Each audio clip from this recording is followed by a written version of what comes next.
لیکن ایک بات عرض کرو، حسن یوسف کو دیکھو تو بھوک مٹ جاتی ہے۔ جس نے یوسف علیہ السلام کو دیکھا اس کی بھوک مٹ گئی، اور جس نے ایمان کی حالت میں میرے مصطفیٰ کو دیکھا اس پر جہنم کی آگ ٹھنڈی ہو گئی۔ محمد ہمارے وہاں حسن یوسف دیکھو تو بھوک ختم ہوتی ہے، دن بھر کے لیے بھوک ختم ہوتی ہے۔ اور یہاں رسول اللہ میرے نبی کو دیکھو تو ہمیشہ کے لیے جہنم کی آگ حرام ہو جاتی ہے۔ وہاں بھوک ٹھنڈی ہوتی ہے، یہاں جہنم ٹھنڈی ہوتی ہے۔ اب حسن یوسف پر انگلیاں کٹی، وہ واقعہ آپ جانتے ہو، اس کی تفصیل میں نہیں جانا، صرف اشارہ کرنا ہے۔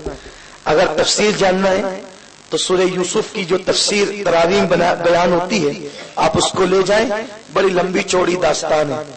حضرت یوسف علیہ السلام بہت خوبصورت ہے، بہت خوبصورت، اتنے خوبصورت تھے کہ جب آپ کھانا کھاتے تھے تو کھانا آپ کے حلق کے نیچے اترتا ہوا نظر آتا تھا، دکھتا تھا، لوگ دیکھ سکتے تھے کہ کھانا جیسے بوتل ہوتی ہے نا کانچ کی، اس میں کوئی چیز ڈالو تو کیسے اترتے ہوئے نظر آتی، ویسے جناب یوسف علیہ السلام کے حلق میں کھانا اور پانی اترتا ہوا نظر آتا تھا۔ تو ہوا یوں کہ جب آپ کے بھائیوں نے آپ کو بیچا نا، میرے نوجوان بھائی یہاں موجود ہیں، عبرت کے لیے ایک بات بتاتا ہوں۔ اللہ نے جوانی دی، خوبصورتی، اور جس دن اچھا کپڑا پہن لیتے ہیں تو اس دن ہمارے بھائیوں کے پیر زمین پر ٹکتے ہی نہیں، بار بار آئینہ دیکھیں گے، چشمہ لگا لیا تو اترائیں گے۔ آئینہ دیکھنا کوئی گناہ نہیں ہے، لیکن دیکھ کر اترانا یہ اچھا نہیں، اس لیے کہ حسن دیا کس نے، حسن دینے والا کون ہے۔ اور جو لوگ سفید چمڑی والے ہوتے ہیں نا، میرے بھائی ناراض نہ ہو، گورے لوگ وہ سمجھتے ہیں کہ وہ کالوں کو تو کوئی خاطر ہی میں نہیں لاتا، بلکہ اگر کوئی دوست کالا ہو تو اس کا مذاق اڑاتا ہے۔ میرا کوئی دوست کالا ہوتا ہے تو میں اس کو بلالی رنگ سمجھ کر اس کی تعظیم کرتا ہوں، لیکن یہاں تو لوگ کالے دوستوں کا مذاق اڑاتے ہیں۔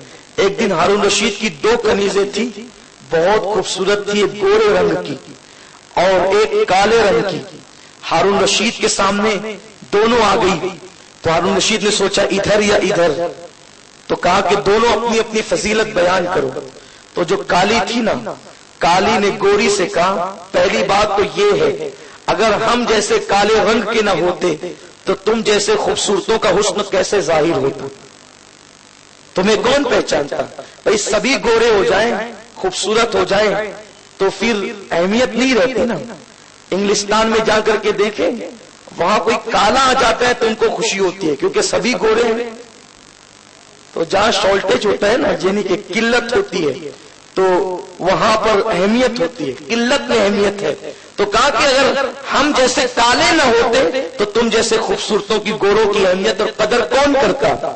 تو اس گوری نے کہا کہ چل تو جو ہے وہ اس طرح کی باتیں نہ بنا، ہم تو ہم ہیں، ہمارے پاس خوبصورتی ہے۔ تو اس کالی کنیز نے کہا اگر تجھے اپنے گورے رنگ پر اتنا ہی ناز ہے تو سن لے، اگر یہ تیرا گورا رنگ، تیرا یہ گورا رنگ میرے اوپر تھوڑا سا آ جائے نا تو لوگ کہیں گے کہ اس کو برس کا داغ ہو گیا، اس کو کوڑ ہو گیا، یعنی تیرا رنگ مجھ پہ آ جائے تو میں عیب دار ہو جاؤں، لیکن میرا کالا رنگ تھوڑا سا تیرے گال پر دے دوں نا تو لوگ کہیں گے تل ہے کتنی خوبصورت لگ رہی ہے۔ تو اللہ نے کسی کو جو ہے وہ برا نہیں بنایا، یہ خدا کی تقسیم ہے، اللہ جس کو جو چاہے عطا کرے۔ تو ہمارے نوجوان اچھا پہنے، اچھا اوڑھے، بالخصوص جمعہ کے دن تو ان کے پیر زمین پر ہی نہیں ٹکتے۔ اللہ عطا کرے، اللہ نعمت دے، شکر کرو، اطراء نہیں۔ حضرت یوسف علیہ السلام نے آئینے میں اپنا چہرہ دیکھا تو دل میں معاً خیال آیا کہ میں کتنا خوبصورت ہوں، اتنا حسین ہوں کہ اگر میں غلام ہوتا نا تو ساری دنیا کی قیمت بھی میرا بدل نہیں ہوتی۔ بس اللہ نے اس پر حضرت یوسف علیہ السلام کو آزمایا، آپ کو آزمایا گیا، اور جب آپ کے بھائیوں نے آپ کو کنویں میں ڈالا اور پھر کنویں سے نکالا گیا تو جناب یوسف علیہ السلام کے بھائیوں نے کہا یہ غلام ہے اور بھاگا ہوا غلام ہے۔ تو وہ جو قافلہ مصر کی طرف جانے والا تھا وہ کہتا تھا کتنے میں بیچو گے؟ تو ان لوگوں نے کہا چند کھوٹے سکے پر اس کو بیچ دیں گے. تو جب جانا چند کھوٹے سکے پر بیچ دیں گے تب جناب یوسف علیہ السلام کی آنکھ میں آنسو آ گئے کہ میں نے تو سوچا تھا کہ اگر میں غلام ہوتا تو پوری دنیا کی نعمت بھی، پوری دنیا کی دولت بھی میرا بدل نہیں ہوتی، لیکن میرے بھائیوں نے مجھے چند کھوٹے سکوں پر بیچ دیا اور میری قیمت میں لگائی. اس سے پتا چلا کہ اللہ کی آزمائش بہت کڑی ہے. انسان حضرت یوسف علیہ السلام اترائے نہیں تھے، یہ نبی کی شان نہیں، ہم اس کو اترانا نہیں کہہ سکتے، لیکن ہم نہ اترائے. اگر جناب یوسف ایک جملہ سوچ لیں تو اتنی بڑی آزمائش میں گرفتار ہو سکتے ہیں، اور ہم اتنا اتراتے ہیں مال پر، دولت پر، علم پر، شان پر، عزت پر، شوکت پر. یاد رکھنا اللہ نہ کرے کہ کہیں آزمائے جاؤ، اس لیے اللہ تبارک و تعالیٰ کا شکر کرو. اپنے حسن پر اترانا نہیں. ایک شخص بڑا خوبصورت اپنے حسن پر اتراتے ہوئے اکڑ کر کے جا رہا تھا. امام غزالی رحمت اللہ علیہ کے استاد نے دیکھا، فرمایا اکڑ کر مت چل، اترا کر مت چل. اس نے کہا آپ مجھے پہچانتے نہیں میں کون ہوں؟ یعنی وہ بہت مالدار باپ کا بیٹا تھا اور خوبصورت بھی تھا. کہ آپ مجھے پہچانتے نہیں میں کون ہوں؟ امام غزالی کے استاد کہتے ہیں بہت اچھی طرح پہچانتا ہوں، تو کون ہے؟ کہا بتائیے میں کون ہوں؟ تو امام غزالی کے استاد کہتے ہیں تیری ابتدا پانی کا ناپاک قطرہ ہے، یعنی تو نطفے سے پیدا ہوا، گندے سڑے ہوئے پانی سے، بدبودار پانی سے، ایسا پانی جو اندر سے باہر آئے تو غسل فرض ہو جائے، اتنا گندا کہ نکلے تو آدمی کا وجود ناپاک کر دے. تیری ابتدا ناپاک قطرہ ہے، پانی ہے، اور تیری انتہا قبر کی سڑی ہوئی مٹی ہے. تیری ابتدا کو بھی جانتا ہوں، تیری انتہا کو بھی جانتا ہوں، اور جس کی حیثیت یہ ہو اس کو اترانا زیب نہیں دیتا، اس کو اترانے کی اجازت نہیں ہے. اے میرے بھائیوں، اگر اللہ نے بھی کوئی نعمت دی ہے تو اترانا نہیں، اس لیے کہ ہر انسان کی ابتدا ناپاک قطرہ ہے اور اس کی انتہا سڑی ہوئی مٹی ہے. اب بس فرق اتنا ہے، پھر انسان افضل کیوں ہے، اشرف کیوں ہے؟ اس لیے اگر اس سڑی ہوئی بوند سے پیدا ہونے والے انسان نے اللہ کو راضی کر لیا، وہ فرشتوں سے بہتر ہو گیا. اللہ کو ناراض کر لیا، راضی نہیں کر سکا، وہ جانور سے بدتر ہو گیا. افضلیت خدا کو منانے میں ہے، سفید چمڑی میں نہیں، دولت میں نہیں، علم میں نہیں، اور شان شوکت میں نہیں. خدا کو راضی کر لو تم افضل ہو جاؤ. بہرحال پھر جناب یوسف علیہ السلام کو مصر لے کر کے اب رو لیے نا کہ مجھے تو محدود رقم میں بیچ دیا گیا، رو لیے. پھر خدا نے بتایا یوسف اب تو رو چکا، اپنے جملے پہ نادم ہو چکا، اب ہم بتائیں گے تیری شان کیا ہے. جس کے گھر یوسف علیہ السلام گئے تو اس کو مالا مال کر دیا خدا نے. کیسے؟ پورے مصر میں ہنگامہ ہو گیا. ایک ایسا غلام آیا ہے، ایسا غلام جیسا کوئی ہے ہی نہیں. تو اس نے جو خرید کر لے کر گیا تھا نا، اس نے حضرت یوسف کو اپنے گھر کے برآمدے میں نقاب ڈال کے بٹھا دیا اور کہا ایک ایک درہم دیتے جاؤ اور یوسف کو دیکھتے جاؤ، صرف دیکھنے کا ایک درہم. صبح سے لے کر شام تک اس نے لاکھوں دراہم کما لیے، اور اس کے بعد پھر سونے کی جوتیاں پہنائی، سونے کے کنگن پہنائے، سونے کا تاج پہنایا اور لے جا کر کے مصر کے بازار میں بٹھا تھا. سب لوگ خریدنے کے لیے آئے، بڑے بڑے لوگ آئے، چھوٹے بھی آئے، بڑے بھی آئے. تفصیل کیا عرض کروں، میں کس کو ترک کروں، کس کا انتخاب کروں. بات ذہن میں آتی ہے تو پھر بولنا بھی ہوتا ہے اور کچھ احباب کا خیال بھی ہوتا ہے، پھر وقت کا خیال بھی ہوتا ہے. بہرحال جناب یوسف علیہ السلام عزیز مصر بھی آیا، اور عزیز مصر نے ریشم، مشک، کپڑے، دیبا اور اس طریقے کی بہت سی قیمتی چیزیں دے کر اور نقدی الگ حضرت یوسف علیہ السلام کو خرید لیا. خرید کر کے جیسے ہی لایا گھر میں، اس وقت حضرت یوسف علیہ السلام کی عمر 18 سے 19 سال کی تھی. یعنی جس کو عالم شباب کہتے ہیں، فل شباب، ایک دم اٹھان جوانی کی ابتدا. جیسے زلیخا نے حضرت یوسف علیہ السلام کو دیکھا تو عزیز مصر نے کہا زلیخا ہماری کوئی اولاد نہیں، ہم اس کو بیٹا بنا لیں گے، اس کو اپنے پاس رکھو. لیکن زلیخا پہلی نظر میں دیکھ کر یہ تو وہی ہے جو میری شادی سے پہلے میرے خواب میں آتا تھا. بات یہ تھی کہ لوگ جناب زلیخا پہ الزام لگاتے ہیں، یہ حالانکہ لوگ زلیخا کہتے ہیں، میں زلیخا کہتا ہوں تو لوگ تھوڑا سا حیران رہ جاتے ہیں، لیکن اصل جو ہے وہ زلیخا ہی ہے. لیکن زلیخا کہنے والے بھی غلط نہیں کہتے. تو زلیخا کوئی بدکار عورت نہیں تھی. نبی کی بیوی مشرک تو ہو سکتی ہے لیکن بدکار نہیں ہو سکتی. جناب زلیخا پر لوگ الزام لگاتے ہیں کہ بدکار تھی معاذ اللہ، اور خاص طور پر شیعہ گندے الزام لگاتے ہیں کیونکہ وہ جناب زلیخا پہ حملہ کر کے جناب عائشہ کو نشانہ بنانا چاہتے ہیں. لیکن نبی کی بیوی ہمیشہ پاک دامن ہوتی ہے چاہے جس کے نکاح میں رہے، اور ابھی آپ کو بتاؤں گا تو پتا چلے گا. تو زلیخا جو یوسف علیہ السلام پر فدا ہوئی تو اس کی وجہ اس کے خواب تھے کہ جب ابتدائی جوانی تھی اور زلیخا کی ماں کہتی تھی میں اپنی بیٹی کی شادی کروں گی، اچھی انداز سے کروں گی، تو اس وقت یہ ہوا کہ زلیخا کے خواب میں روز آنا ایک خوبصورت آدمی آتا تھا. ماں سے کہتی تھی ماں ایک خوبصورت نوجوان آتا ہے، روز آتا ہے، روز آتا ہے. ایک دن ماں نے کہا بیٹی وہ تیرے خواب میں ہے تو اس کو پوچھنا نا کہ وہ کون ہے. زلیخا روز کہتی اتنا خوبصورت ہے، اتنا حسین ہے، اور یہ ہے اور یہ ہے. تو ایک دن زلیخا نے خواب میں پوچھ لیا آپ کون ہیں؟ تو کہا کہ میں مصر کا بادشاہ ہوں. بس اسی پر یہ ہوا کہ گھر والوں نے طے کر لیا کہ ہماری بیٹی کا رشتہ کس کے ساتھ کریں گے؟ مصر کے بادشاہ کے ساتھ. اب رشتہ دوسرے کا آیا تو یہ انتظار میں بیٹھے. ادھر عزیز مصر کو پتا چلا تو اس نے رشتہ بھیج دیا اور شادی ہو گئی. یعنی رشتہ خواب میں کوئی دکھا اور رشتہ کسی اور کے ساتھ ہوا. تو پتا ہے کیا ہوا؟ انہیں نہیں پتا جو نبیوں کی اور ازواج پر الزام لگاتے ہیں بھائی جو نامرد ہوگا وہ نکاح نہیں کرے گا. عزیز مصر مرد تھا، نکاح کیا، لیکن جب زلیخا حجرہ عروسی میں آئی تو اللہ نے اسی وقت عزیز مصر کو نامرد کر دیا.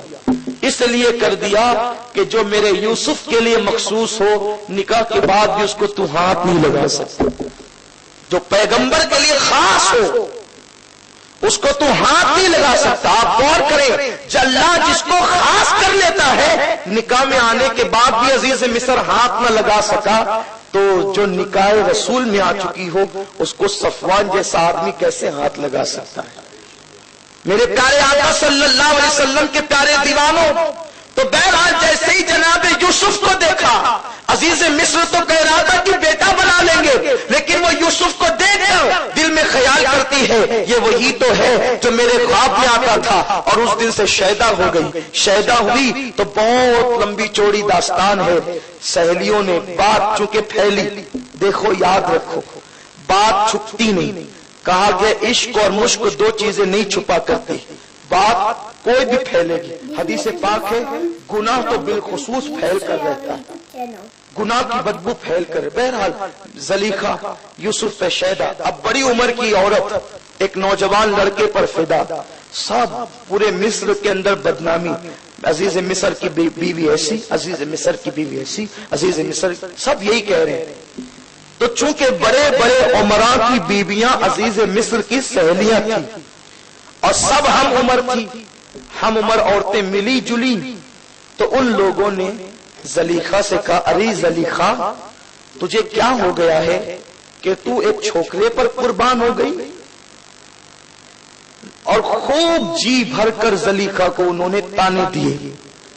زلیخا نے سب سنے. ایک جملہ زلیخا نے کہا، دیکھو عاشق کا جملہ بڑا بھاری بھرکم ہوتا ہے. اب یہ اور بات ہے جائز اور ناجائز، ابھی اس کی بحث میں نہیں کر رہا ہوں، ورنہ عشق مجازی تو اکثر ناجائز کاموں کی طرف ہی لے کر جاتا ہے. لیکن زلیخا کو جب خوب تانا دیا اس کی سہیلیوں نے کہ ایک چھوکرے پر، چھوٹی عمر کے لڑکے پر تو قربان ہے اور فریبتا ہے اور یوں ہے اور تیوں ہے. تو زلیخا نے کہا تم نے میرے یوسف کو دیکھا ہے؟ یوسف کو دیکھا ہے تم نے؟ ساری عورتوں نے کہا نہیں دیکھا. وہ تو جب دیکھو جب نقاب ڈالے پھرتا ہے. تو زلیخا نے کہا پھر ایک دن پہلے میرے یوسف کو دیکھ لو، ایک دن میرے یوسف کو دیکھو پھر تانا دینا، مجھے پتا چلے گا کہ تم کس طرح تانا دینے کا حق رکھتی ہو. یہی بات تو 200 سال سے ہم 72 فرقوں کو سمجھانے کی کوشش کر رہے ہیں. اپنی طرح بشر کیوں کہتے ہو؟ ارے تم نے کیا میرے مصطفیٰ کا جلوہ دیکھا ہے؟ ارے جس نے دیکھ لیا وہ یہ کہنے پر مجبور ہو گیا محمد ہمارے. دیکھو تو جانو اس کی شان کیا ہے. ارے جس کا حسن خدا تکتا ہو، وہ چلے تو خدا قسمیں یاد فرمائے، وہ بولے تو قرآن بن جائے، وہ بولے تو قرآن بن جائے. کیوں قرآن بنے؟ خود قرآن کہتا ہے وما ينطق عن الهوى ان هو الا وحی یوحی، کہ وہ کہتے ہیں تو قرآن بنتا ہے. کیسے بنتا ہے؟ جب وہ کہتے ہیں تو خدا ان کی گفتگو سننے کا ایسا مشتاق ہوتا ہے کہ خود کہتا ہے قل، بول، تو کہے تو تیرے جملوں کو قرآن میں نقل کر کے اپنا کلام بنا دے. وہ ایسا ہے جو دیکھ لے وہ صحابی ہو جائے. وہ ایسا ہے پتھروں کے قریب سے گزرے تو پتھر سلام کرے. وہ ایسا ہے درختوں کے پاس سے گزرے تو درخت سجدے میں چلے جائے. وہ ایسا ہے کہ بتوں کے سامنے جائے تو بت سجدے میں گر جائے. اسی لیے تو کہتے ہیں تم نے ہمارے یار کو دیکھا ہے؟ دیکھ لو نا. سعدی نے دیکھا، شیخ سعدی نے دیکھا تو پکار اٹھے. کیا پکار اٹھے؟ بلغ العلا بکمالہ کشفا دجا بجمالہ حسنت جمیع خصالہ صلوا علیہ وآلہ یا صاحب الجمال ویا سید البشر من وجهک المنیر لقد دور القمر لا يمکن الثناء کما کان حقہ بعد از خدا بزرگ توی قصہ مختصر. ارے دیکھو تو جانو. ارے جنہوں نے دیکھا وہ صدیق، وہ فاروق، وہ عثمان، وہ علی، وہ سعد، وہ سعید، وہ زبیر، وہ ابو عبیدہ، وہ حسان، وہ سارے صحابہ بے زبان ہو کر کے پکار اٹھے کہ ہم نے تو شکل مصطفیٰ خدا کا جلوہ دیکھ لیا. محمد ہمارے. وَأَحْسَنُ مِنْكَ لَمْ تَرَ قَطُّ عَيْنِي وَأَجْمَلُ مِنْكَ لَمْ تَلِدِ النِّسَاءُ خُلِقْتَ مُبَرَّأً مِنْ كُلِّ عَيْبٍ كَأَنَّكَ قَدْ خُلِقْتَ كَمَا تَشَاءُ. جناب زلیخا نے کہا تم نے میرے یوسف کو دیکھا ہے؟ نہیں دیکھا. ٹھیک ہے کل دسترخوان پہ آ جاؤ. اچھا زلیخا نے دکھانے کے لیے بھی کیسا اہتمام کیا. حالانکہ سارے لوگ تانا دے رہے تھے لیکن زلیخا کا اہتمام. ساری سہیلیوں کو دعوت پہ بلایا، ساری سہیلیوں کو دعوت پہ بلایا اور بلا کر کھانا کھلایا. کھانا کھا کے فارغ ہو گئی تو ایک ایک پھل ہاتھ میں دیا اور چھری دی. کہا دیکھو جب میرے یوسف کو دیکھنا تو یہ پھل کاٹنا. عورتیں ناقص العقل ہوتی ہے لیکن وار عشق تو نے عورتوں کو بھی کیسی تدبیریں سکھا دی. چھری دی پھل دیا، چھری دی پھل دیا اور کہا کہ جب میرے یوسف کو دیکھنا تو پھل کاٹنا. کھا پی کر بیٹھ گئی ہاتھوں میں پھل لے کر. تو جناب یوسف کو بلایا کہ یوسف ذرا نقاب الٹ دے. یوسف نے نقاب الٹا. وہ دیکھتی ہے اور دیکھ کر پھلوں کو کاٹنا چاہتی ہے تو انگلیاں کاٹنا کیا چاہ رہی ہے؟ توجہ فرمائیں. کیا کاٹنا چاہ رہی ہے؟ پھل. اور حسن یوسف سامنے ہے تو دیکھ کر انگلیاں کٹ گئی. انگلیاں کٹ گئی اور انگلیاں کٹی اور ان کو احساس بھی نہیں ہوا. اور ان لوگوں نے پکار کر حیرت سے کہا یہ بشر ہے، یہ بشر ہے، یہ بشر نہیں ہے. دیکھ کر حیرت سے کہتی ہے یہ بشر معلوم نہیں ہوتا، یہ تو کوئی مقرب فرشتہ معلوم ہوتا ہے، بہت عظیم عزت والا عظمت والا فرشتہ معلوم ہوتا ہے۔ وہ یہ کہنے پہ قربان ہو گئی، یہ کہنے لگی اور قربان ہوئی۔ اعلی حضرت کہتے ہیں حسن یوسف پہ کٹی مصر میں انگشت زنا، حسن یوسف پر کٹی، کٹی مطلب ایک مرتبہ کٹی۔ اب توجہ فرمائے، محمد ہمارے حسن یوسف پر کیا کٹی؟ ایک مرتبہ۔ کیا کٹی؟ انگلیاں۔ کیا کٹی؟ کٹی، کاٹی نہیں، توجہ، کٹی، کاٹی، کٹی اور کاٹی میں فرق ہے۔ کٹی مطلب نہ چاہتے ہوئے بھی کاٹنے کو کٹی کہتے ہیں، نہیں چاہتا انہوں نے کاٹنا لیکن کٹ گئی انگلیاں، ایک ہی بار کٹی نا انگلیاں۔ کس پر؟ حسن یوسف پر۔ وہ حسن جس کو دیکھ کر بھوک مٹ جائے، وہ حسن جس کو دیکھ کر پیاس مٹ جائے، وہ حسن اس جیسا حسن مصریوں میں کسی کے پاس نہ ہو، وہ حسن جو زمانے کا عظیم حسن ہو، سب میں مشہور ہو، جہاں زلیخا فدا ہو، جہاں لوگ ایک درہم صرف زیارت کا دے کر کے جاتے ہو، اس حسن پر انگلیاں کٹی ایک مرتبہ۔ کس کی؟ عورتوں کی۔ عورت ناقص العقل ہے، ہن نواقص العقل، عورتوں کی عقلیں عادی ہے، وہ عادی عقل کی ہے۔ آپ غور فرمائیں، وہ مصر کی عورتیں، وہ نازک عورتیں، وہ حسین عورتیں، وہ جمیل عورتیں، وہ ناقص العقل عورتیں حسن یوسف کو دیکھ کر انگلیاں کاٹی بغیر ارادے کے۔ وہ انگلیاں نہیں کاٹنا چاہتی تھی، وہ پھل کاٹنا چاہتی تھی، غلطی سے انگلیاں کٹ گئی۔ ارے حسن یوسف وہ ہے کہ جس کو دیکھ کر عورتوں کی ایک مرتبہ بغیر ارادے کے انگلیاں کٹتی ہے، یہ حسن یوسف ہے۔ اور حسن مصطفیٰ وہ ہے، سر کٹاتے ہیں، کٹتے نہیں ہے، کٹاتے ہیں، کٹاتے ہیں، سر کٹاتے ہیں، ایک مرتبہ نہیں، دو مرتبہ نہیں، تین مرتبہ نہیں، جب تک کہ قیامت نہیں آ جاتی سر کٹاتے ہیں، سر کٹاتے ہیں، بدر میں سر کٹاتے ہیں، احد میں سر کٹاتے ہیں، خیبر میں سر کٹاتے ہیں، خندق میں سر کٹاتے ہیں، کربلا میں سر کٹاتے ہیں، یرموک میں سر کٹاتے ہیں، تبوک میں سر کٹاتے ہیں، ہند میں سر کٹاتے ہیں، سندھ میں سر کٹاتے ہیں۔ کون کٹاتے ہیں؟ وہ عرب کے مرد جن کی عقل پر قرآن گواہی دیتا ہے۔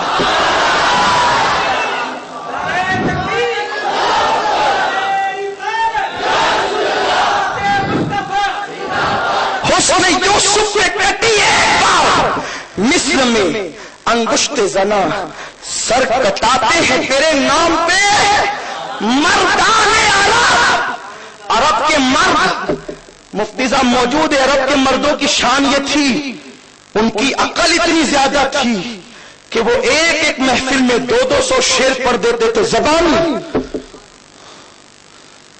ایک ایک چیز کے 20 نام رکھتے تھے۔ وہ ساری دنیا کو عجم کہتے تھے تکبر سے، اور خود کو عرب یعنی زبان کا کہتے تھے۔ اعلیٰ حضرت کے انتخاب کے پہ قربان جائے، سر کٹاتے ہیں تیرے نام پہ۔ اچھا توجہ، محمد ہمارے، وہاں ذات یوسف موجود ہے، وہاں ذات یوسف موجود ہے۔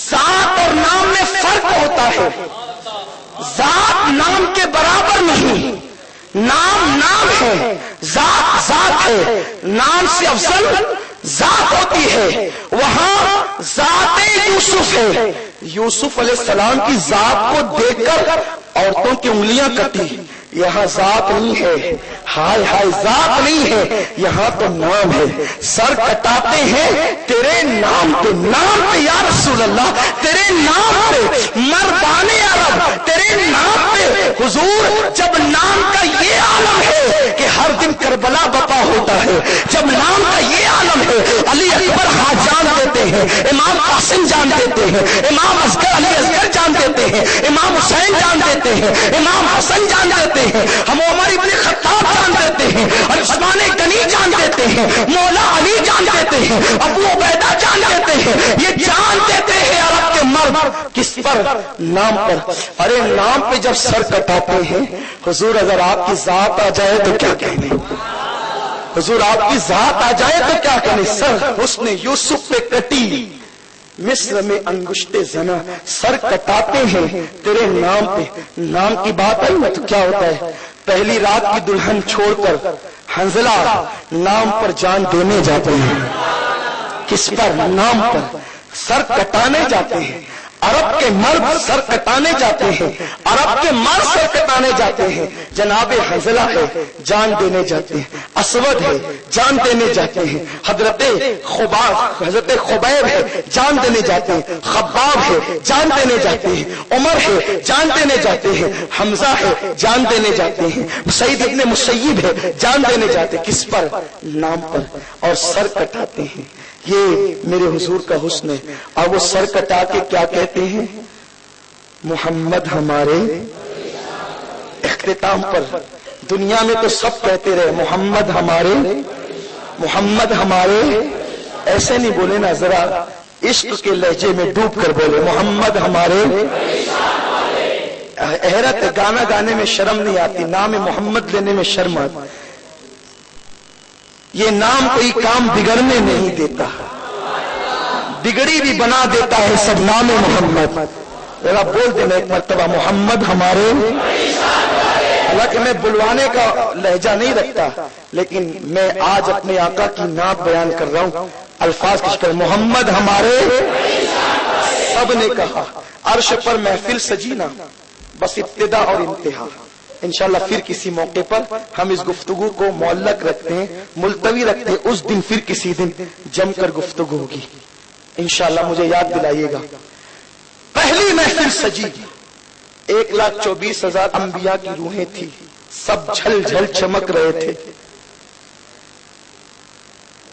پھر ہر روح اپنے نور پر شادہ و فرحاں تھی، ایسے میں ایک نور چمکا، اور جب وہ نور چمکا تو سب نے کہا یہ کس کا نور ہے؟ ارشاد ہوا یہ میرے محبوب محمد کا نور ہے، جس نے سب کے نور کو چھپا لیا، ڈھانپ لیا۔ تو گویا اس وقت انبیاء کی روحوں نے بھی کہا تھا محمد ہمارے۔ قیامت کا دن ہوگا، جہنم لایا جائے گا، حدیث پاک ہے، لاکھوں فرشتے جہنم کو کھینچ کر لائیں گے۔ جہنم کو آتا دیکھ کر نمازی، روزے دار، حاجی، غازی سب کہیں گے نفسی نفسی نفسی نفسی، میری جان میری جان، میرا کیا میرا کیا، سب کو اپنی پڑی ہوگی سب، حتیٰ کہ سب کہیں گے عبادت گزار، نیکوکار، پرہیزگار، گنہگار سب جہنم کو دیکھ کر اس سے بدبو آ رہی ہوگی، اس سے شعلے اٹھ رہے ہوں گے۔ حتیٰ کہ آپ کو بتاؤں انبیاء کی زبان پر بھی نفسی نفسی ہوگا۔ آدم علیہ السلام نفسی نفسی، نوح علیہ السلام نفسی نفسی، عیسیٰ علیہ السلام نفسی نفسی، موسیٰ علیہ السلام نفسی نفسی، یوسف علیہ السلام نفسی نفسی، داؤد علیہ السلام نفسی نفسی، سب نفسی نفسی کر رہے ہوں گے۔ ماں بیٹے کو نہ پہچانے گی، بیٹا باپ کو نہ پہچانے گا، دوستیاں ٹوٹ جائے گی، رشتے ٹوٹ جائیں گے۔ اسی نفسی نفسی میں ایک صدا بلند ہوگی، رب حبلی امتی، رب حبلی امتی، رب حبلی امتی، رب حبلی امتی۔ اس وقت جب لوگ اپنے آپ کو دیکھنے کی فرصت میں نہیں ہوں گے، ننگے بدن لوگ اٹھیں گے، اپنے آپ کو دیکھ نہیں سکیں گے، لیکن وہ آواز اتنی حسین ہوگی، وہ آواز اتنی پیاری ہوگی، وہ آواز اتنی منموہنی ہوگی، اس آواز میں دل بلانا جو ہے وہ صدا ہوگی، تو سب ادھر متوجہ ہوں گے۔ تو کیا دیکھیں گے؟ کالی کالی زلفوں والا، مستانی اکھیوں والا، خوبصورت چہرے والا، حسین انداز والا۔ اس کی آواز سے لوگوں کے دل جو ہے، دلوں کا خوف دور ہوگا، اور وہ کہے گا چلو چلو اللہ کی بارگاہ میں چلتا ہوں۔ اور اس کے بعد اس دن میں کہنا اسی کو زیبا ہوگا، کیونکہ وہ محبوب خدا ہوگا، وہ حبیب کبریا ہوگا، وہ سید الانبیاء ہوگا، وہ خاتم النبیین ہوگا، وہ ختم مرتبت ہوگا، وہ سید الرسل ہوگا، وہ مولائے کل ہوگا، وہ دانائے سبل ہوگا، وہ کونین کی جان ہوگا، وہ روح کائنات ہوگا، وہ آمنہ کا لال ہوگا، وہ عبداللہ کا لخت جگر ہوگا، وہ آگے چلے گا اور سب پیچھے چلیں گے۔ گویا کہ وہ بتا رہا ہوگا کہ لوگ محشر میں آ کر نفسی نفسی کہہ رہے تھے، لیکن میں آگے ہو کر سب کو پیچھے ہو کر میں دولہا بن گیا اور سب کو باراتی بنا دیا۔ ارے جس نے میدان محشر کا غمگین نقشے کو بہجت دادا بارہ تبدیل کر دیا ہو، وہی تو میرے آقا محمد عربی کی ذات ہوگی۔ وہ یہ منظر دیکھیں گے اور حیرت سے پکار اٹھیں گے، ارے تھوڑی دیر پہلے تو لوگ نفسی نفسی کہہ رہے تھے، یہ کیا آیا اور سب کو باراتی بنا کر اس نے سب کے دلوں سے خوف دور کر دیا۔ اس وقت لوگ ہی صدا بلند کریں گے، محمد ہمارے۔ پھر وہ دولہا آگے بڑھے گا، سر سجدے میں رکھے گا، وہ دولہا آگے بڑھے گا، سر سجدے میں رکھے گا۔ خدا فرمائے گا حبیب حاجت کیا ہے؟ پیارے ذرا سر اٹھا تو صحیح، پیارے ذرا سر اٹھا تو صحیح، تو نے کب کہا جو تیری بات ٹالی گئی؟ تیری بات کب ٹالی گئی جو آج ٹالی جائے گی؟ حبیب تیری نہ سنے تو کس کی سنی، تیری خوشی کا خیال نہ رکھے تو کس کا رکھے؟ محبوب سر کو اٹھا، حبیب سر کو اٹھا۔ مان کیا مانتا ہے؟ وہ سر اٹھے گا، وہ سر اٹھے۔ کہاں ہے اپنی طرح کہنے والے؟ وہ اور ان کا باپ بھی نفسی نفسی کہے گا، وہ میرا نبی ہوگا جس سے خدا کہے گا سر کو اٹھا۔ جہاں انبیاء نفسی نفسی کہیں گے وہاں میرا نبی ہوگا جو امتی امتی کہہ رہا ہوگا، جو اس وقت بھی امتی امتی کہہ رہا ہوگا جہاں انبیاء نفسی نفسی کہیں۔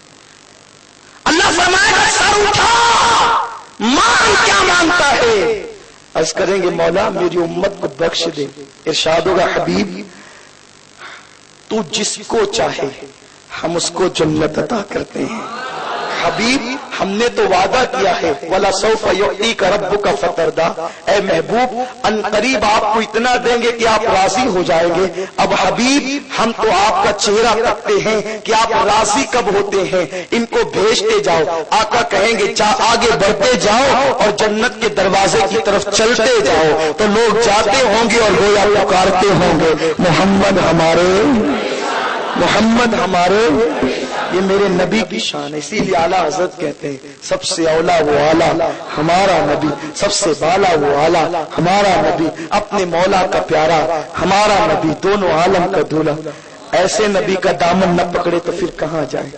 اس لیے ان سے رشتہ مضبوط کرو۔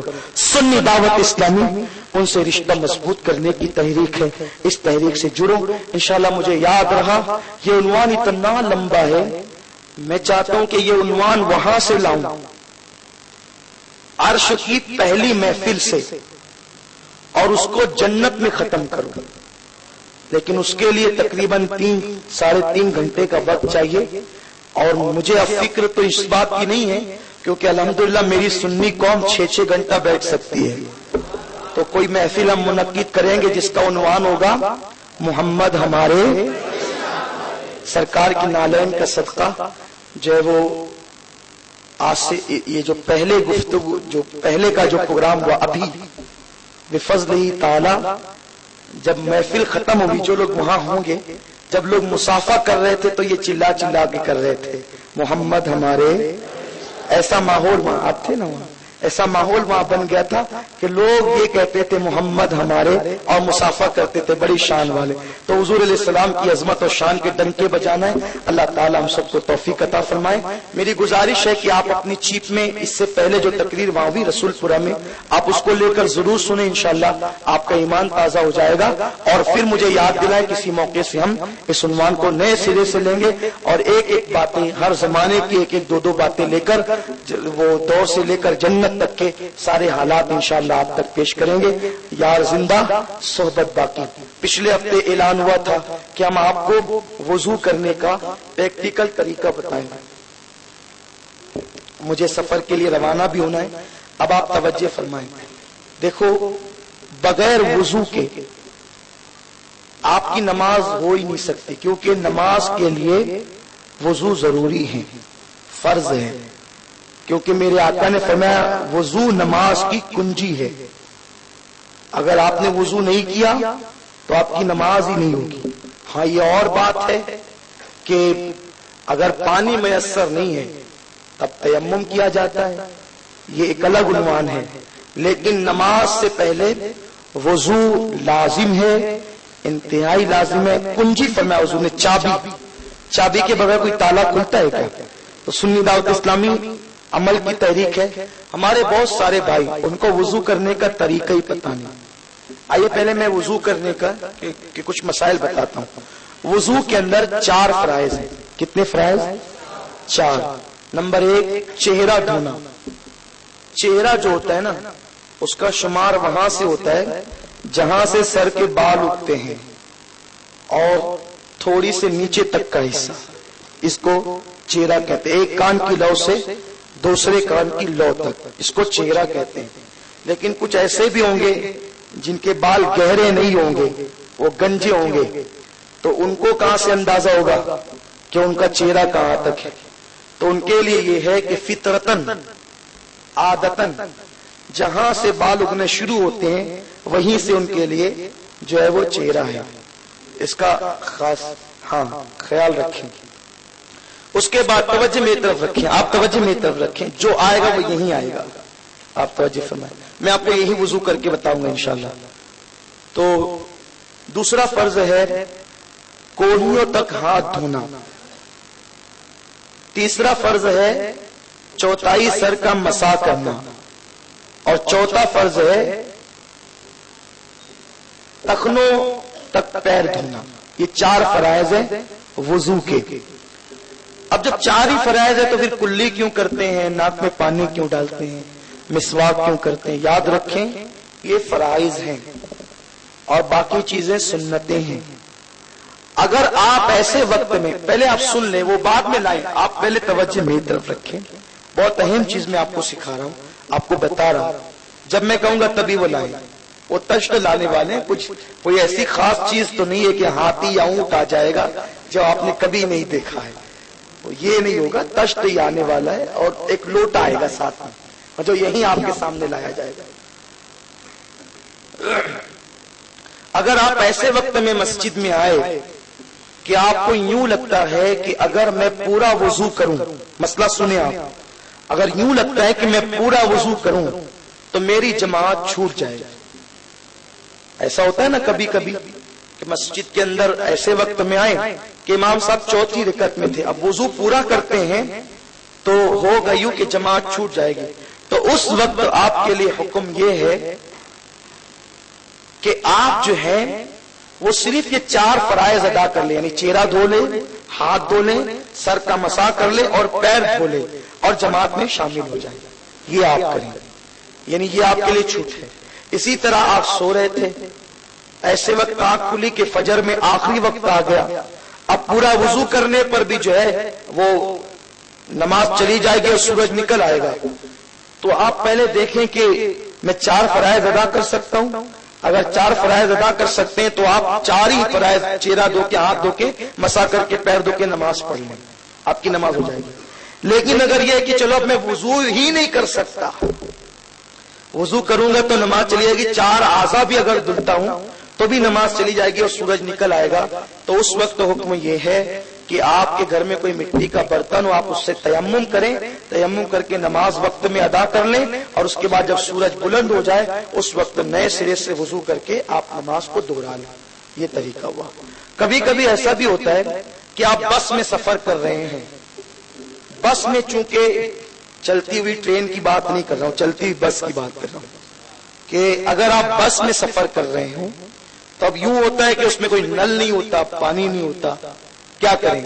اب بس والے جو اکثر والوو والے ہوتے ہیں نا، وہ کہیں روکتے نہیں، وہ تیزی سے جانا چاہتے ہیں منزل کی طرف، اگر وہ روک بھی دے ہماری مروت میں تو پیسنجر ڈرائیور سے اور کلینر سے لڑتے ہیں کہ ہمارا ٹائم ویسٹ ہو رہا ہے، تم نے کیوں روکا؟ تو وہ روکتے نہیں ہیں، چاہے اسٹاپ ہوتا ہے وہیں روکتے ہیں۔ تو ایسی صورت میں نماز کا آخری وقت آ گیا تو کیا کریں گے؟ تو ایسا ہے اس وقت بھی نماز چھوڑنے کی اجازت نہیں ہے، مسئلہ ذہن خیال سے سنیں، اس وقت بھی نماز چھوڑنے کی اجازت نہیں ہے. اگر وضو نہیں ہے، پانی بھی نہیں ہے، تیمم بھی نہیں کر سکتے، تو بغیر وضو جس حالت میں ہے آپ جو ہے وہ نماز جیسی صورت بنا لیں. یعنی آپ جو ہے وہ نیت نہیں کرے کہ نیت کی میں نے 4 رکعت کی 2 رکعت کی، یہ نہیں. بس یہ کہ آپ بغیر نیت کے دل میں کہیں، یعنی اللہ اکبر دل میں کہیں، زبان سے نہیں کہے، ثنا سورہ فاتحہ وغیرہ پڑھ کے اشاروں سے نماز ادا کر لیں. یعنی نماز جیسی صورت بنا لیں، کچھ پڑھنا نہیں ہے، سب دل میں ارکان ادا کرنے اور ظاہر جو ہے وہ اس کے یعنی اشارہ کرنا ہے. اور جب آپ اپنی منزل پر پہنچے پھر وضو کر کے اس نماز کو دوہرا لیں. آپ کے سر قضا کا وبال نہیں آئے گا، آپ قضا سے بچ جائیں گے. اور اگر آپ نے چھوڑ دیا تو قضا کا وبال آپ کے سر پہ آئے گا. میرے پیارے آقا صلی اللہ علیہ وسلم کے پیارے دیوانوں، تو آئیے میں آپ کو وضو کا پریکٹیکل طریقہ بتاتا ہوں. اور ایک بات یاد رکھیں، ہمیشہ باوضو رہنے کی عادت ڈالیں، کیونکہ اللہ کے رسول صلی اللہ علیہ وسلم نے فرمایا کہ جو باوضو رہتا ہے اللہ اس کو نیکیوں کی توفیق عطا کرتا ہے، اور جو باوضو رہتا ہے فرشتوں کو اللہ اس کا دوست بنا دیتا ہے. اور آقا علیہ السلام فرماتے ہیں قیامت کے دن میں اپنے امتیوں کو پہچانوں گا تو اس طرح پہچانوں گا کہ میری امت کے اعضائے وضو چمکتے دمکتے ہوں گے، میں چمکتے اعضاء کو دیکھ کر پہچان لوں گا. اور پھر آقا جب معراج سے واپس آئے تو میرے سرکار نے فرمایا بلال کیا بات ہے، میں نے جنت میں اپنے آگے آگے تمہارے قدموں کی آہٹ سنی. عرض کرتے یا رسول اللہ جب بھی میرا وضو ٹوٹتا ہے تو میں وضو کر لیتا ہوں، یعنی ہمیشہ باوضو رہتا ہوں، اور جب وضو کرتا ہوں تو 2 رکعت نفل نماز پڑھ لیتا ہوں. یہ ہے باوضو رہنے کی برکتیں. اس لیے عادت بنائے باوضو رہا کریں. رہیں گے نا انشاءاللہ آج سے باوضو؟ بہت آسان عمل ہے. اچھا ایک اور فائدہ باوضو رہنے کا، اگر آپ کا وضو ٹوٹا، استنجا کیا تو وضو کر لیں، بیت الخلا گئے تو بھی وضو کر لے. وضو کرنے میں جاتا کیا ہے؟ لیکن جو بندہ وضو کرتا ہے اور جب تک وہ باوضو رہتا ہے فرشتے مسلسل اس کے نام اعمال میں نیکیاں لکھتے رہتے ہیں. باوضو رہنے کی برکت یہ ہے. اور آقا فرماتے ہیں جو ہمیشہ باوضو رہتا ہے اللہ تعالیٰ اس کو شہید کا مرتبہ عطا فرماتا ہے اور اللہ اس کو بے حساب جنت عطا فرماتا ہے. تو آپ لوم چلا رہے ہیں، باوضو لوم چلا سکتے ہیں. آپ گھر میں بیٹھے باوضو رہ سکتے ہیں. یعنی کوشش کریں ہمیشہ باوضو رہنے کی، اس کی بڑی برکتیں آپ دیکھیں گے. وہ تشکر لے آئیں اور اب آپ لوگ بغور سماعت کریں. میں آپ کو دیکھیے آپ کی آسانی کے لیے پریکٹیکل بتا رہا ہوں آپ کو. توجہ سب کی طرف. ایک بار درود شریف پڑھیں.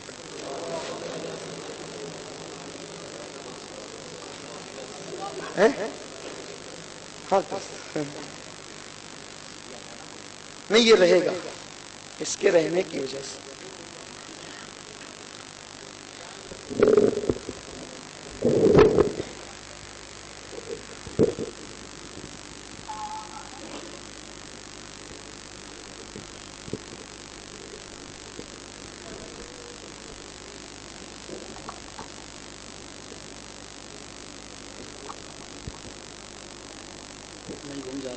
چلو ٹھیک کوئی بات نہیں.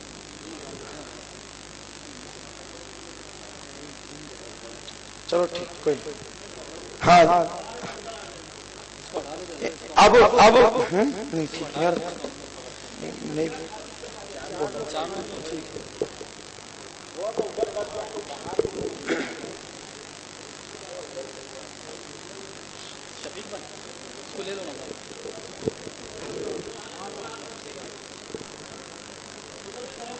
ہاں دیکھیے اب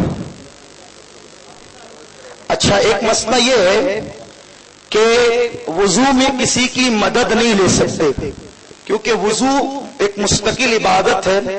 عام طور پہ ہوتا ہے نا کہ لوگ پانی ڈالتے ہیں اور آدمی وضو کرتا ہے تو یہ نہیں کر سکتے. وضو کرتے وقت آپ خود وضو کریں، کسی کی مدد نہ لیں. لیکن چونکہ میں طریقہ بتا رہا ہوں، میرے ہاتھ میں مائک بھی ہوگا، پھر پانی بھی تو کوئی ایک آدمی پانی ڈالے گا، تو اس لیے جو ہے دیکھیے وضو سے اب میں یہ نہیں کہوں گا کوئی کون صحیح کرتا تھا کون غلط کرتا تھا، لیکن وضو کا طریقہ میں آپ کو بتاتا ہوں. آپ اس طریقے سے پہلے ہاتھ دھوئیں گے اور ہاتھ دھوتے وقت تو بسم اللہ شریف پڑھیں گے، بسم اللہ الرحمن الرحیم۔ اس کی فضیلت میں یہ آتا ہے، اللہ کے رسول صلی اللہ علیہ وسلم فرماتے ہیں کہ جس نے وضو کی ابتدا بسم اللہ سے کی، اللہ سر سے لے کر پیر تک کے اس کے جتنے گناہ ہیں سارے گناہوں کو ختم فرما دے گا۔ کتنی بڑی فضیلت ہے، لیکن کاش کہ ہم باوضو رہتے اور بار بار وضو کرتے تو کتنی برکتیں ہوتی۔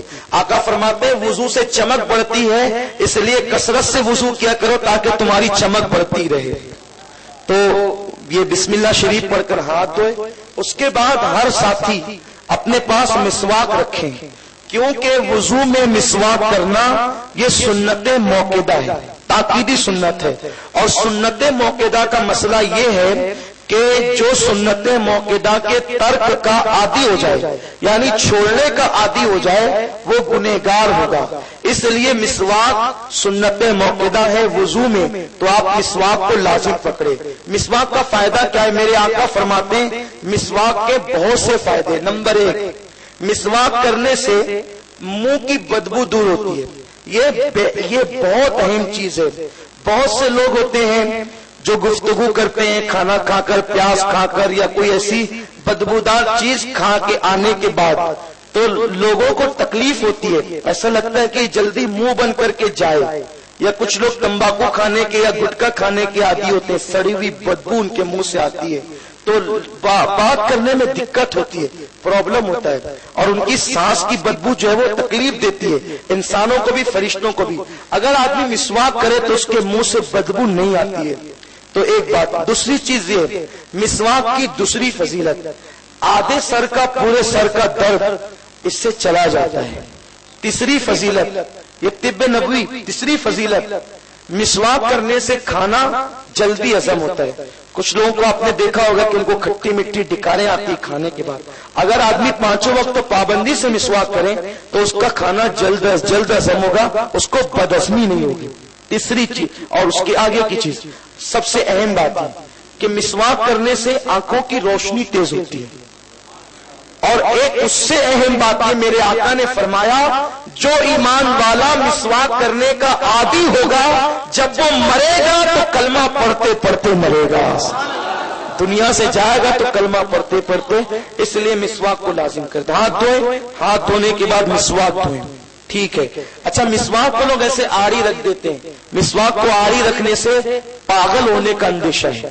کچھ لوگ مسواک کو ایسے پکڑ کے کرتے ہیں، ادھر ایسے تھوڑا ترچ چل جائے، جی ٹھیک ہے، تھوڑا سا آپ لوگ ایسے، بس ٹھیک، سب کو دکھ رہا ہے۔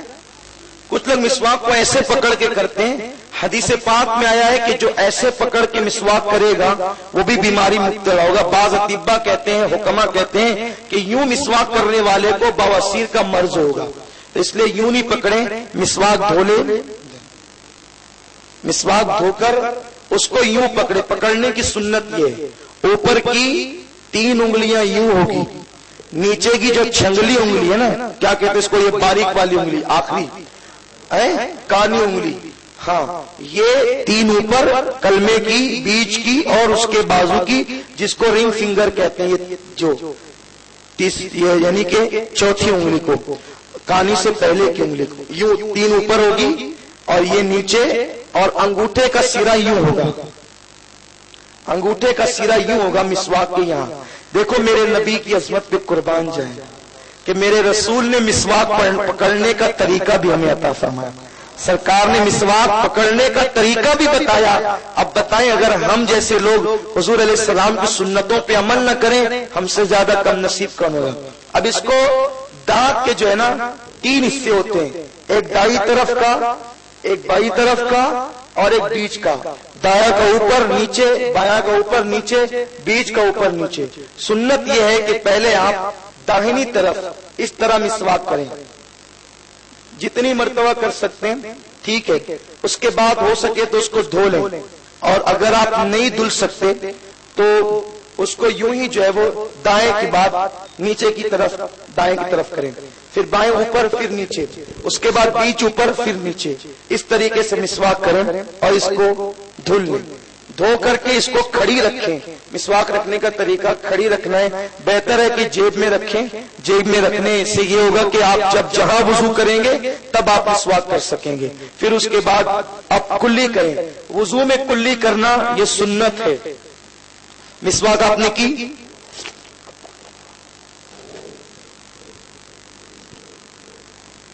کلی کرنے میں اس کو گرارا کرنا کہتے ہیں.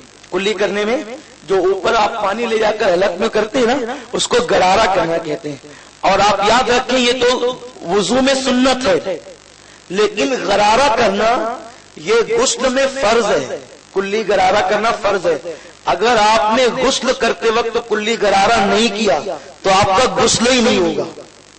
اور دوسرا فرض غسل میں ناک میں پانی چڑھانا, اور تیسرا غسل پورے بدن پہ پانی بہانا ہے. یہ ایک الگ عنوان ہے, لیکن میں نے یہاں اشارہ کر دیا چونکہ اس کا پریکٹیکل طریقہ بتایا نہیں جا سکتا, تو اس لیے میں نے آپ کو اشارہ دے دیا تاکہ آپ جو ہے وہ اس کو سمجھ لیں.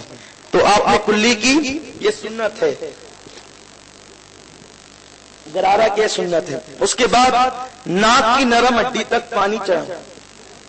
پانی چڑھانے میں جو ہے نا سنت یہ ہے کہ تھوڑا سا اوپر کی طرف کھینچے, یہ اوپر کی طرف کھینچے, یہ سنت ہے تاکہ یہ جو نرم بانسیں ہیں نا یہاں تک پانی پہنچ جائے, نرم بانسوں تک. یہ سنت ہے. لوگ کیا کرتے ہیں, وہ پانی جو ہے نا یوں لے کر یوں کرتے ہیں.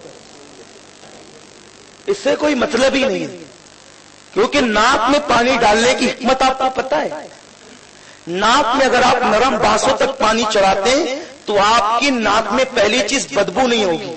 ایک دوسری چیز, جو دن بھر جو سانس کے ذریعے سے جراثیم آپ کے ناک کے اندر جاتے ہیں اس کا مداوع ہو جائے گا, اس کا خاتمہ ہوگا, جس سے آپ درجنوں بیماریوں سے بچ جائیں گے. ڈاکٹر کہتے ہیں جو 5 وقت وضو کرے گا وہ ٹونسل کے اور دیگر بہت سارے امراض سے محفوظ ہو جائے گا. تو ناک کی نرم ہڈی تک یوں پانی چڑھائیں, لیکن وضو میں روزے کی حالت میں ایسا نہ کریں. ٹھیک ہے, اس طریقے سے 3 مرتبہ. اور اس کے بعد پھر ناک کی نرم ہڈی میں سیدھے ہاتھ سے پانی چڑھانے کے بعد ناک کو اس طریقے سے بائیں ہاتھ کی انگلی سے صاف کریں اور ناک جو ہے وہ چھنک لیں. ٹھیک ہے, آپ وہ یہاں نہیں کیا جا سکتا ہے. دیکھیے میں آپ کو اس لیے بتا رہا ہوں, میں کامیڈی کرنا میرا مقصد نہیں ہے, بتانے کا صرف مقصد کہ آپ کے ذہن میں بات بیٹھ جائے. ہم لوگ ٹیچر لوگ کی صحبت میں رہے ہیں, ٹیچروں کے پاس پڑھے ہیں, تو بہترین ٹیچر وہ ہے. دیکھیے جب آدمی تقریر کرے تو سنجیدگی سے کرے, اس وقت تو جو ہے وہ یہ پسند نہیں, لیکن جب کچھ سکھائے تو جو طلبہ ہے نا ان کی توجہ اس طرف رہے اور وہ ایک دم دماغ میں بیٹھ جائے. تو یہ جو میں باتیں کہہ رہا ہوں انشاءاللہ آپ کو زندگی بھر تک یاد رہنی چاہیے. ناک میں پانی ڈالنے کے بعد ناک الٹیاں سے صاف کی, چھنک لیا. اچھا ایک اور بات اہم, اگر 3 مرتبہ میں آپ کو اطمینان نہیں ہوتا نا تو آپ 4 مرتبہ 5 مرتبہ بھی کر سکتے ہیں. یہ بھی خاص بات ہے. اس کے بعد اب آپ کو چہرہ دھونا ہے. اب جو چہرہ دھوئیں گے نا, چونکہ وہاں پر ٹوٹی ہوتی ہے نا, تو اس طرح کسی کی مدد نہیں لیں گے یہاں تو بتانے کے لیے. اب چہرہ دھوئیں گے تو پانی یوں لیں گے اور یہ جہاں سے سر کے بال اٹھنا شروع ہوتے ہیں وہاں سے دھوئیں گے, لیکن افضل یہ ہے کہ کچھ اوپر سے دھوئیں گے تاکہ نور زیادہ بڑھے گی. بہت ہلکے انداز سے لوگ جو ہے نا, میں لوگوں کو دیکھتا ہوں کہ وہ یوں کرتے ہیں. یہ حالت ہے, یہ طریقہ نہیں ہے. وہ وضو کرنے کا سنت طریقہ یہ ہے ہلکے ہاتھ سے پانی ڈالیں کہ 3 مرتبہ جو ہے وہ 3 قطرے تمام اعضاء سے بہہ جائیں, بہت ہلکے انداز سے. اچھا آنکھوں میں پانی نہ جانے دیں, کیونکہ آنکھوں کے اندر پانی جائے گا تو وہ بینائی کے لیے نقصان کرے گا, اور یوں بھی آنکھوں کو دھونا ہمارے لیے ضروری نہیں ہے. لیکن یہ جو آنکھوں کی پلکیں ہوتی ہے نا, یہ جو اوپر کا حصہ ہوتا ہے, اس کو ہلکے انداز سے ملیں, کیونکہ جب آپ نیند سے اٹھتے ہیں نا تو اس پہ کچھ جم جاتا ہے, اور اگر آپ اس کو نہیں ملتے تو وہ دھلنے سے رہ جاتی ہے, اور دھلنے سے وہ رہے گی تو آپ کا وضو رہ جائے گا. یہ احتیاط آپ خاص کریں, پلکوں کو یوں آپ ملیں تاکہ وہ صاف ہو جائے. تو میں نے 3 کی بجائے 4 مرتبہ کیا, لیکن اطمینان ہونے تک. اب ایسا نہیں کہ آپ دھوتے ہی رہے, لیکن اطمینان ہونے تک یوں آپ کر لیے. اس کے بعد اب چونکہ میری داڑھی گھنی ہے تو یہ چہرے کے اوپر کا حصہ دھلنے کے بعد اب داڑھی کو بھی دھلا جائے گا، اور یہ اتنا کہ جڑ تک کے پانی پہنچ جائے، جڑ تک کے پانی پہنچ جائے.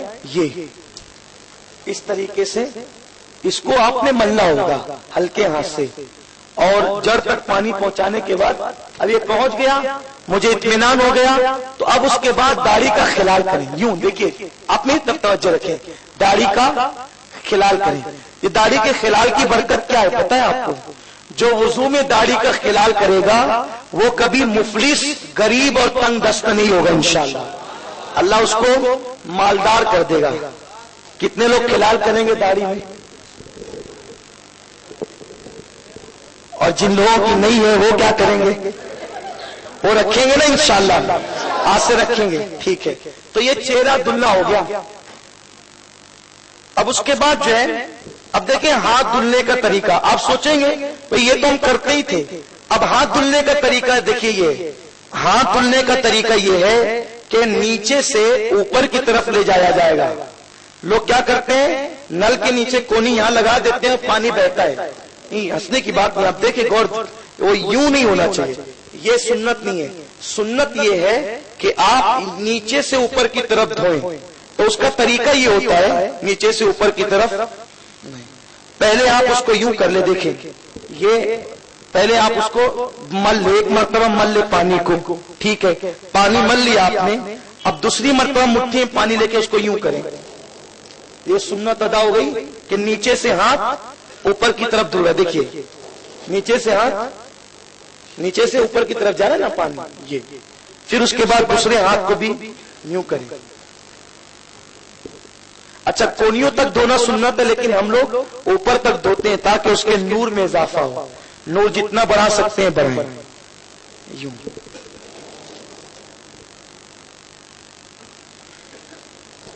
یہ ہو گیا دوسرا فرض. ٹھیک ہے، دو سنتیں آپ نے، تین سنتیں دیکھی. مسواک، کلی، غرارہ، ناک میں پانی، چہرے کو دھونا، ہاتھ دھونا دونوں. اس کے بعد یوں پانی لے کے، تازہ پانی لے کر جو ہے وہ اب جو ہے وہ مسا کا دو طریقہ ہے. ایک طریقہ تو یوں ہے کہ جو تین انگلیاں ہیں، تین انگلیاں یہاں رکھ کر اس طرح پیچھے لے جائیں. ٹھیک ہے، یہ پیچھے تک آپ لے کر کے گئے، جہاں ہم تکیہ رکھتے ہیں وہاں تک لے گئے. اس کے بعد یہ جو ہتھیلی کی گدیاں ہیں اس کو پھر یہاں سے رکھ کے اس طرح واپس لائیں. ٹھیک ہے، پھر اس کے بعد کان میں انگلی سے مسا کیا، پھر یہ انگوٹھے کو پیچھے سے کیا، پھر یہ جو ہتھیلیوں کے جو انگلیوں کے پچھلا حصہ ہے اس سے جو ہے وہ گردن کا مسا کیا. یوں گردن کا مسا کرنا سنت ہے. لوگ پورے گلے کا مسا کرتے ہیں، گلے کا مسا نہیں بلکہ گردن کا مسا کرنا چاہیے. یہ ایک طریقہ ہوا.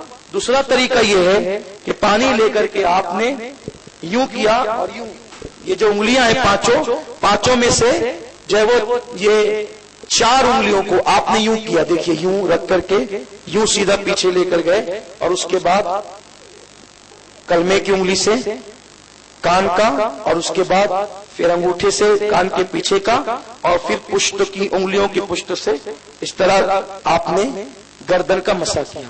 گردن کا مسا کرنے کے بعد پھر سنت یہ ہے کہ انگلیوں کا خلال کیا جائے. انگلیوں کا خلال یہ. اچھا، لوگ یہ کرتے ہیں کہ وہ جب پانی لیتے ہیں نا تو یوں پانی لے کر کے وہ یوں کرتے ہیں، چوم کر پھر وہ کرتے ہیں. یہ چومنا جو ہے وہ کوئی مشروع نہیں ہے، نہیں اس کا کوئی حکم نہیں ہے. ہاں، اگر آپ وضو میں درود شریف پڑھ رہے ہو اور پھر نام محمد آ جائے تو آپ چوم کر اس طریقے سے کر سکتے. لیکن آپ آقا کا نام ہی نہیں آیا اور آپ یوں ہی کریں، کچھ لوگوں کی عادت ہوتی ہے، تو اگر کوئی کرتا ہے تو کوئی حرج نہیں ہے، لیکن ایسا کوئی حکم بھی نہیں ہے.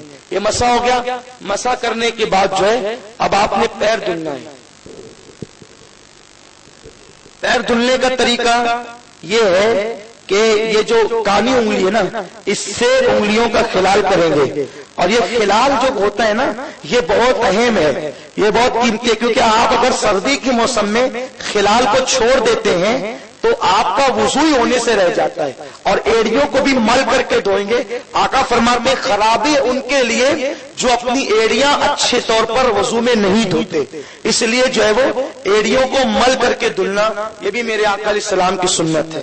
اس کے بعد اچھا، یہ جو انگلیوں کا خلال ہے نا پیروں کی، تو پیر میں جو ہے وہ چھوٹی انگلی کا پہلے خلال ہوگا اور ترتیب وار کرتے کرتے انگوٹھے پر آئیں گے، اور الٹے پیر میں پہلے انگوٹھے کا ہوگا اور ترتیب وار کرتے کرتے پھر جو ہے وہ کانی انگلی تک جائیں گے۔